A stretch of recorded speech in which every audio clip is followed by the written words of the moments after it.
Վերջին 5 տարում միջինում ավելի քան 7% տնտեսական աճ ենք ունեցել, ինչը մեր բոլորի աշխատանքի արդյունքն է, Նիկոլ Փաշինյանի հայտարարությունը Ջերմուկում։ Ինչու Ադրբեջանը խաղաղության պայմանագրի ստորագրման հարցում Հայաստանի նման պատրաստակամ չէ։ Կապաշրջափակվի արդյոք Հայաստանը եւ երբ կդառնա ճանապարհային խաչմերուկների կենտրոն։ Երևանում շաքարային դիաբետով հիվանդների թիվը տարեստարի ավելանում է։ Այսօր նշում ենք հայկական հեռուստատեսության ծննդյան օրը։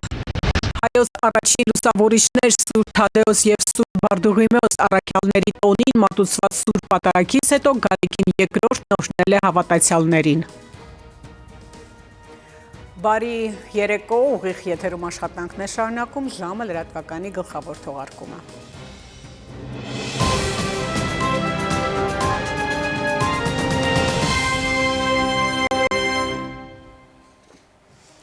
Խաղաղության պայմանագրի ստորագրման հարցում ինչու Ադրբեջանը Հայաստանի նման պատրաստակամ չէ։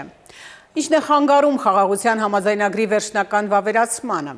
Հիշեցնեմ, տեքստի վրա աշխատանքները սկսվեցին 2022 թվականի մարտից, երբ Ադրբեջանը Հայաստանին փոխանցեց 5 կետից բաղկացած առաջարկությունների փաթեթ։ Դրան ի պատասխան պաշտոնական Երևանն էլ ներկայացրեց իր մեկնաբանություններն ու առաջարկները։ 3 տարվա ընթացքում կողմերը միմյանց են ուղարկել 10-ից ավելի առաջարկների փաթեթ։ Բաքուն շարունակում է պաշտոնական Երևանից պահանջել փոխել սահմանադրությունը, իլուր աշխարհի հայտարարելով, թե վերջնական փաստաթղթային խաղաղության հասնելու ճանապարհին դա է վերջին խանգարող պատնեշը։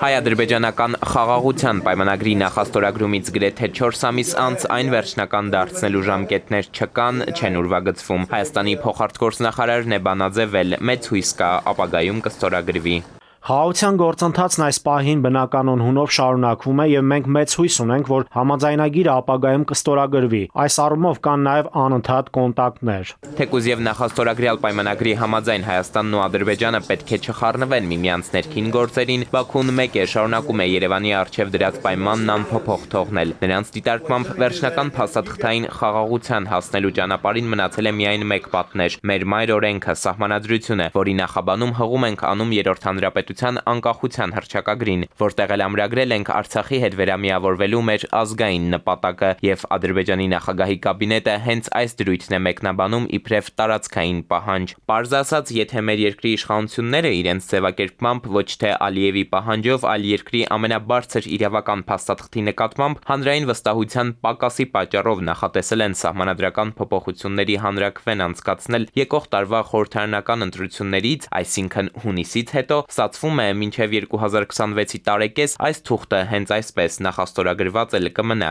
Եվ չնայած Ալիևի օգնական Հաջիևը հայ քաղաքասարակության ներկայացուցիչներին խնդրել էր մեր հանրությանը խաղաղասիրական հայտարարություններ Բաքվից հասցնել, այնուամենայնիվ փորձագիտական համայնքում պնդում են Ադրբեջանի հասարակաքաղաքական օրակարգում փոփոխություններ չկան։ Եթե մենք խոսում ենք երկու պետությունների միջև հարաբերությունները կարգավորելու գործընթացի մասին, ապա նման հայտարարություններ հենց պետք է ղեկավարության կողմից հնչեն, բայց իրականում մենք ինչ ենք տեսնում, որ ղեկավարության կողմից Ադրբեջանի հնչում են բոլորովին հակառակ հայտարարություններ։ Օգոստոսի 8-ի հայ-ադրբեջանական Ամերիկայի գագաթնաժողովից հետո խաղաղության գործընթացի հնարավոր առաջընթացի համար խոչընդոտներ հենց Բաքուն է ստեղծել, ասում է միջազգայնագետը, եւ նրա համոզմամբ այստեղ պատահականություններ չկան, պնդում է իրենք էլ են սպասում Հայաստանի եկող տարվա համապետական ընտրությունների արդյունքներին։ Այստեղ բավականին հետաքրքիր է, որ այս պաուզային զուգահեռ մենք տեսնում ենք այցեր Ղազախստան։ Կարծում եմ, այստեղ Ղազախստանի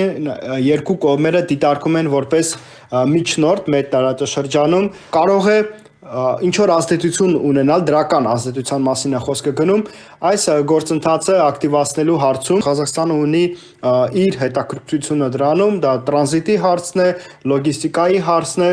տնտեսական իր ազդեցությունը ուժեղացնելու հարցն է։ Ինչ վերաբերում է հայ-ադրբեջանական խաղաղության գլխավոր ճանապարհին, թրիփին, Թրամփի միջազգային խաղաղության ու բարգավաճման երթուղուն, ապա Երևանում էական նորություններ չկան, իսկ Բաքուն միևնույն ժամանակ շարունակում է նահանգների նախագահի անունը շրջանցել, այն անվանել այսպես կոչված Զանգեզուրի միջանցք, չնայած Հայաստանից հազար են ասել, մեր երկրում արտատարածքային միջանցքներ չեն եղել, չկան, չեն լինի։ Էդուարդ Պողոսյան, ժամը լրատվական։ Աչքերին թոզ փչելու նրբարվեստը ճանապարհային ապաշրջափակման քարտեզում Հայաստանը շարունակում է մնալ ստվերում։ Շինարարական առումով էլ գործնական քայլեր չեն ձեռնարկվում։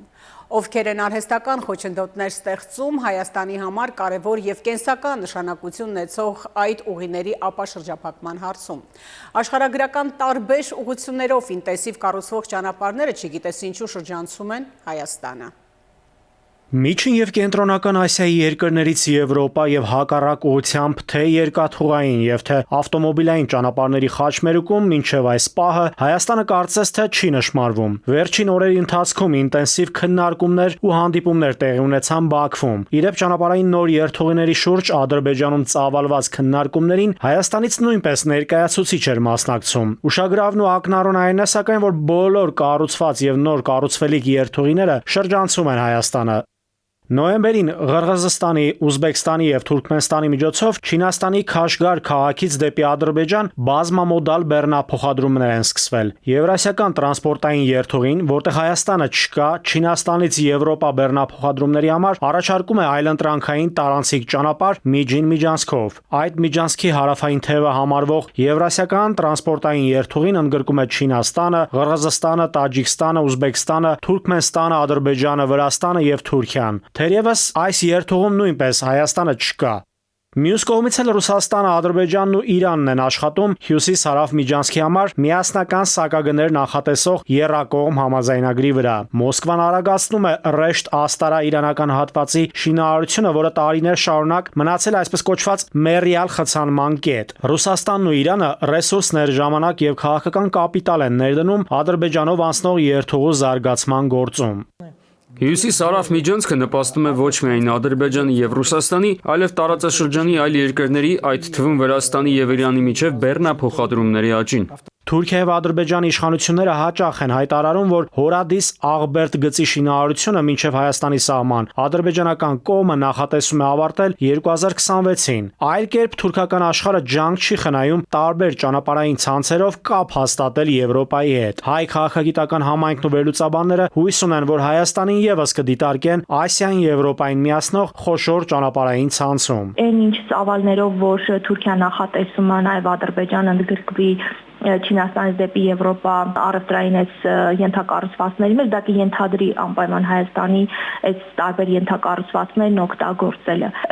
Այսինքն այս սրա հետ կապված մենք հետագայում կտեսնենք անպայման ինչ որ նոր քաղաքականություն, առաջարկներ երկկողմանի։ Դրան զուգահեռ Հայաստանն էլ երկու եղբայրական երկրներին միմյանց կապելու ուղղությամբ իր ճանապարհներն է առաջարկում։ Համենայն դեպս Թուրքիան ու Ադրբեջանը դեռ չեն արձագանքել Փաշինյանի Թուրքիայից դեպի Ադրբեջան եւ Ադրբեջանից դեպի Թուրքիա Մարգարա Եղեգնաձոր Սիսիան Գորիս երթուղով անցնելու առաջարկին։ Այս պահին դրան մեր արձագանքը հետեւյալն է, որ հենց այսօրվանից մենք պատրաստ ենք ապահովել բեռնատար ավտոմեքենաների տարանցումը։ Ես կարծում եմ այդ հաշվով հետաքրքրություն չկա, որտեղ ինքը նախ բավականին երկար ճանապարհայցյան մեջ, այստեղ ամենակարճ ճանապարհը դա պարզը հարավով ճանապարհն է, որը չկա այս պահին։ Մյուս կողմից այն, որ թուրքական կողմը իրական ձայն չհանեց, չարձագանքեց, իմ կարծիքով դա չի նշանակում, որ իրենք չեն քննարկում տարբերակներ։ Ուղղակի իրենք այս պահին դեռ հարցի ավելի շատ քաղաքական կողմի վրա են շեշտը դնում։ Կապաշրջափակվի արդյոք Հայաստանը եւ կդառնա արդյոք ճանապարհային խաչմերուկների կենտրոն, ցույց կտա ժամանակը, իսկ մինչեւ այդ տարբեր կողմերից միայն դրան վերաբերող ակտիվ հայտարարություններ են լսում։ Շինարարական առումով գործնական քայլեր չեն ձեռնարկվում, կամ էլ արհեստական խոչընդոտներ են ստեղծվում Հայաստանի համար կարևոր այդ ուղիները ապաշրջափակելու ուղղությամբ։ Նաիրի Մուրադյան, ժամը լրատվական։ Վերջին 5 տարում միջինում ավելի քան 7% տնտեսական աճ ենք ունեցել, ինչը մեր բոլորի աշխատանքի արդյունքն է։ Ջերմուկում ընթացող գործարար միջավայրի բարելավումը երկխոսության միջոցով խորագրով երկրորդ աշխատաժողովի ժամանակ հայտարարել է վարչապետ Նիկոլ Փաշինյանը։ Վարչապետի դիտարկման հաճախ ենք առերեսվում մտածողության ձևերի եւ բանաձևերի հետ, որոնք համարժեք չեն Հայաստանում տեղի ունեցող փոփոխություններին։ Ինչ է տեղի ունենում այսօր Հայաստանում, արդեն բավականին երկար ժամանակ, տեղի է ունենում մտածողության որոշակի փոփոխություն եւ ես կարծում եմ, որ քաղաքական եւ սոցիալ հոգեբանական այդ շերտերի փոփոխությանը զուգահեռ մենք պետք է նաև տնտեսական մտածողության որոշակի փոփոխություն ունենանք, որովհետև արդեն տևական ժամանակ այդ խնդիրը ես զգում եմ եւ նկատում եմ, եւ դա ինչ որտեղ բնական է, ես ասում եմ որպես մեր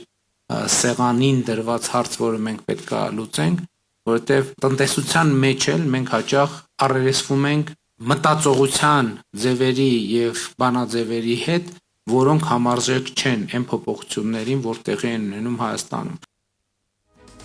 Արմենիայում լրատվական երեկո շարունակվում է եւ կհանդիպենք քիչ անց։ Երևանում շաքարային դիաբետով հիվանդների թիվը տարեստարի ավելանում է։ Այսօր նշում ենք հայկական հեռուստատեսության ծննդյան օրը։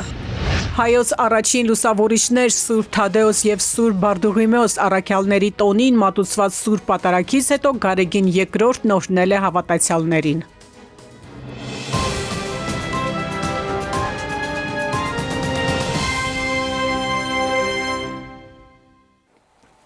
Շարունակում ենք թողարկումը։ Պերուի կառավարությունը Չիլիի հետ հարավային սահմանին ծայրահեղ աճ թեկնածու Խոսե Անտոնիո Կաստայի նախագահական ընտրություններից փախչող մարդկանց հոսքի պատճառով արտակարգ դրություն է հայտարարել։ Ընդունված հրամանագրի համաձայն Պերուի զինված ուժերը 60 օրով ուժեղացնելու են սահմանային հսկողությունը հարավային Տակնա շրջանում, Չիլիում դեկտեմբերի 14-ին կայանալիք ընտրությունների երկրորդ փուլից հետո։ Ներգաղթային կոշտ քաղաքականության կողմնակից Կաստը մրցակցելու է ձախակողմյան ուժերի թեկնածու Ժանետ Հարայի հետ։ Սահմանային գոտում նույնպես արտակարգ դրություն կմտցվի հանցագործության եւ բռնության այլ ձևերի դեմ պայքարելու համար։ Շրի Լանկայում դիտված ցիկլոնին ուղեկցող խորդարատ անձրևներն ու ջրհեղեղները 123 մարդու կյանք են խլել, 150 մարդ անհետ կորած է համարվում, անօթևան մնացած մարդկանց տեղափոխում են սոցիալական ապահովության կենտրոններ, Հնդկաստան ուժասների համար նախատեսված բեռով ինքնաթիռ է ուղարկել աղետի գոտի։ Հնդկաստանի վարչապետը ցավակցություն է հայտնել Շրի Լանկայում մարդկային կորուստների կապակցությամբ եւ հայտարարել, որ Նյու Դելին պատրաստ է ուղարկել լրացուցիչ օգնություն։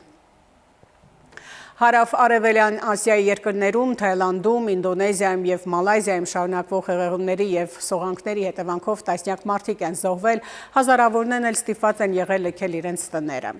Ասիական այս երկրների իշխանությունները զգուշացնում են, որ մուսոնային անձրևների ուժգնացումը եւ անկայուն եղանակային համակարգերը սպառնում են բնակչության ավելի լայն շերտերի։ Արձանագրված մահվան պատճառների թվում նշվում են սողանքները եւ էլեկտրահարումը։ Հայաստանի արտգործնախարարությունը ցավակցություն է հայտնել Թայլանդում, Ինդոնեզիայում եւ Մալայզիայում տեղի ունեցած ջրհեղեղների կապակցությամբ։ Երևանում շաքարային դիաբետով հիվանդների թիվը տարեստարի ավելանում է։ Մտահոգիչ է սակայն, որ այս հիվանդության վերջին շրջանում սկսել են տառապել նաև երիտասարդները։ Մասնագետները պնդում են պատճառը գենետիկ նախատրամադրվածությունն է եւ ոչ ճիշտ ապրելակերպը։ Առողջապահության համաշխարհային կազմակերպությունը նոյեմբերին նշում է շաքարային դիաբետի դեմ պայքարի համաշխարհային օրը։ Մեր երկրում արագ տեմպով է զարգանում ու երիտասարդանում շաքարային դիաբետը։ 111,000-ից ավելի մարդ ունի այդ հիվանդությունը։ Մասնագետների խոսքով մեծ դեր ունեն նաև ժառանգական նախատրամադրվածությունը, ճարպակալումը, սթրեսը, նյութափոխանակության հետ կապված խնդիրները, ոչ բալանսավորված սնունդը, արյան շրջանառության հիվանդությունները։ Հայաստանում ամենատարածվածը երկրորդ տիպի շաքարային դիաբետն է, որի բուժումն իրականացվում է ապրելակերպի փոփոխությամբ, սննդակարգ, ֆիզիկական ակտիվություն, ապա շաքար իջեցնող հաբերով։ Հաճախ հիվանդության սկիզբը կարող է լինել գաղտնի եւ հիվանդի մոտ կարող են լինել հետեւյալ գանգատները՝ բերանի չորություն, ծարավի զգացում, ընդհանուր թուլություն։ Երկարատև ստրեսը բերում է նրան, որ մեր օրգանիզմում արտադրվում են այսպես կոչված ստրես հորմոններ, օրինակ կորտիզոլը, որը նպաստում է օրգանիզմում ինսուլինո ռեզիստենտականության դրսևորմանը։ Մասնագետների պնդմամբ պետք է հնարավորինս խուսափել պարզ ածխաջրեր պարունակող սննդամթերքներից, այսինքն հեշտ յուրացվող ածխաջրերից, որոնք բարձրացնում են շաքարի մակարդակը արյան մեջ։ Դրանք են շաքար պարունակող ըմպելիքները, տարբեր տեսակի քաղցր կոնֆետները, ինչպես նաև շոկոլադը։ Հարկավոր է խուսափել նաև տրանս ճարպերից,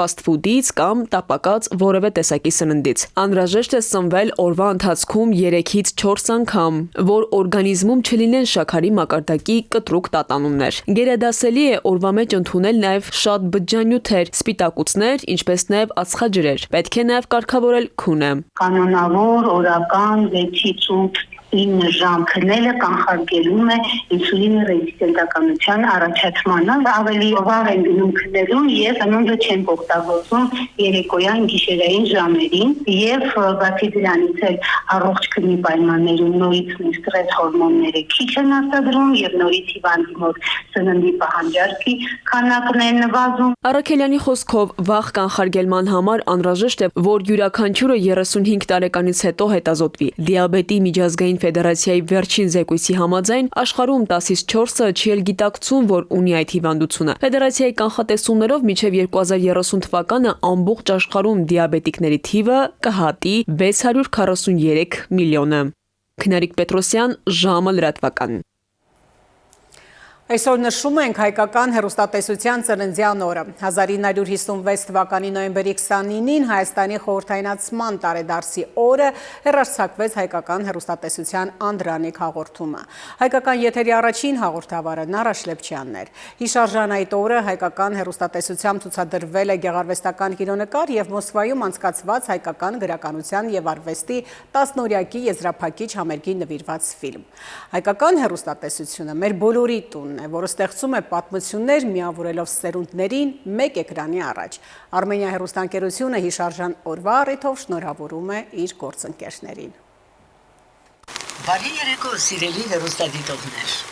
Սկսում ենք հայկական հեռուստատեսության գործնական հաղորդումները։ 1956 թվական նոյեմբեր 29-ը, օր, որ մեկընդմիշտ դաջվեց հայկական հեռուստատեսության ստեղծման պատմության մեջ։ Ճիշտ այդ օրը հեռարձակվեց հայկական հեռուստատեսության առաջին հաղորդումը ու TV-ն դարձավ մեր կյանքի անբաժանելի մասը։ Հայկական հեռուստատեսության եթերը բացեց հայկական էկրանի առաջին հաղորդավար Նարա Շլեփչյանը։ Շուրջ 7 տասնամյակում ստեղծվեցին տարատեսակ պատմություններ, հաղորդումներ, որոնք առ այսօր միավորում են սերունդներին մեկ էկրանի առաջ։ Ըստ հեռուստատեսության եւ ռադիոյի հանձնաժողովի նախագահի տեխնիկական հեղափոխությունն ու 21-րդ դարի մարտահրավերները որոշակի պարտավորություններ են դրել հայկական հեռարձակողների վրա, որոնցից առաջնայինը մրցունակ բովանդակությունն է։ Ավանդական հեռուստատեսությունը որոշ ճգնաժամային ժամանակահատված է ապրում, կապված տեխնոլոգիաների զարգացման, հարթակների մեծացման, արհեստական բանականության գործիքների օգտագործման հետ, բայց ես համոզված եմ, որ ճգնաժամերը միշտ բերում են վերելքի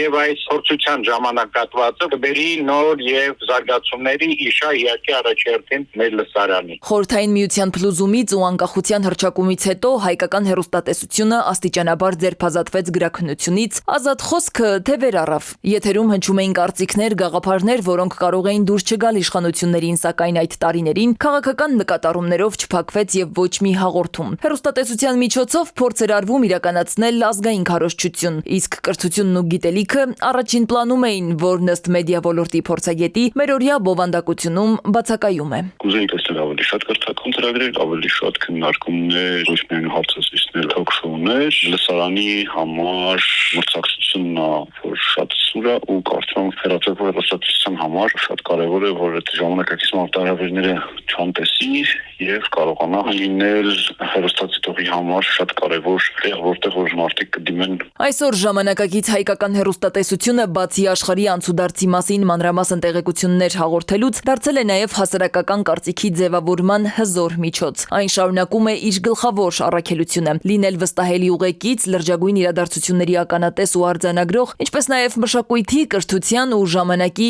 ոգու կրող։ Այն պետությունները, այն իշխանությունները, որոնք ռեսուրս են տրամադրում կրթական բովանդակությունը լայնացնելու, մեծացնելու համար, այդպիսի պետություններում բնական է հեռուստատեսության միջոցով հասարակությունը շատ ավելի լավ կրթված է։ Ցավոք Հայաստանում այս խնդիրը ես դեռ չեմ կարող համարել լուծված։ Պետությունը քիչ ուշադրություն է դարձնում հեռուստաընկերությունների բովանդակության վրա եւ գրեթե չկան օժանդակության գործիքներ, մեխանիզմներ, որովհետեւ այդ բաղադրիչը նույն կրթական հեռուստաընկերությունների տեսակարակշռում խմբագրական քաղաքականության մեջ մեծ տեղ զբաղեցնում։ Հստակ ու անփոփոխ է սկզբունքը, որ հեռուստատեսությունը այսօր շարունակում է լինել ոչ միայն տեղեկատվության աղբյուր, այլև մշակութային միջավայր, հասարակությանը կրթող ու միավորող հարթակ։ Եվ հենց այդ արժեքներն են, որ տարիների ընթացքում ձևավորել ու ամրապնդել են մեր կյանքում ունեցած նրա կարևոր դերակատարությունը։ Այդ անփոխարինելի առաքելությունն է, որ մեզ այսօր մոտեցնում է հայկական հեռուստատեսության հիմնադրման 70-ամյակին։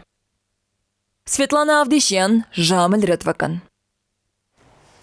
Հայոց առաջին լուսավորիչներ Սուրբ Թադեոս և Սուրբ Բարդղոմեոս առաքյալների տոնին մատուցված Սուրբ Պատարագից հետո ամենայն հայոց կաթողիկոս Գարեգին II դուրս գալով Մայր տաճարից սկսել է օրհնել հավատացյալներին։ Մարդիկ մոտենում են նրան և օրհնություն ստանում նրանից։ Նշենք, որ մինչ այդ Մայր տաճար էր բերվել Աստվածամուխ Սուրբ Գեղարդը, որն այնտեղ էր մնացել մինչև երեկոյան ժամերգության ավարտը։